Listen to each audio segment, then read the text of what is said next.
الحمد للہ رب العالمین والعاقبۃ للمتقین والصلاة والسلام علی النبی الاکرم وعلی آلہ واصحابہ اجمعین اما بعد۔ حضرت علی المرتضی رضی اللہ عنہ فرماتے ہیں کہ ہم رسول اللہ صلی اللہ علیہ وسلم کے ساتھ مسجد میں بیٹھے ہوئے تھے کہ اچانک مصعب بن عمیر رضی اللہ عنہ آ نکلے، جن کے بدن پر صرف ایک چادر تھی اور اس میں چمڑے کا پیوند لگا ہوا تھا۔ ان کا یہ حال دیکھ کر اور ان کا اسلام سے پہلے زمانہ یاد کر کے رسول اللہ صلی اللہ علیہ وسلم رونے لگے، کیونکہ حضرت مصعب بن عمیر رضی اللہ عنہ اسلام لانے سے پیشتر بڑے ملائم اور قیمتی کپڑے پہنا کرتے تھے۔ پھر آپ نے ارشاد فرمایا کہ مسلمانوں، اس وقت تمہارا کیا حال ہوگا جب صبح کو ایک جوڑا پہن کر نکلو گے اور شام کو دوسرا جوڑا پہن کر گھر سے نکلو گے، اور ایک پیالہ سامنے رکھا جائے گا اور دوسرا پیالہ اٹھایا جائے گا، اور تم اپنے گھروں پر زیب و زینت کے لیے اس طرح کپڑے کے پردے ڈالو گے جیسے کعبہ کو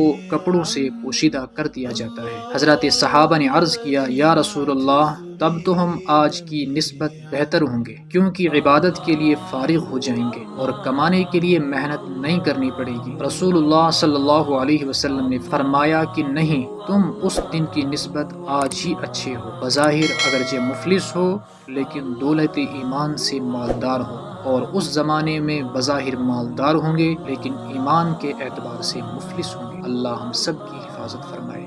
السلام۔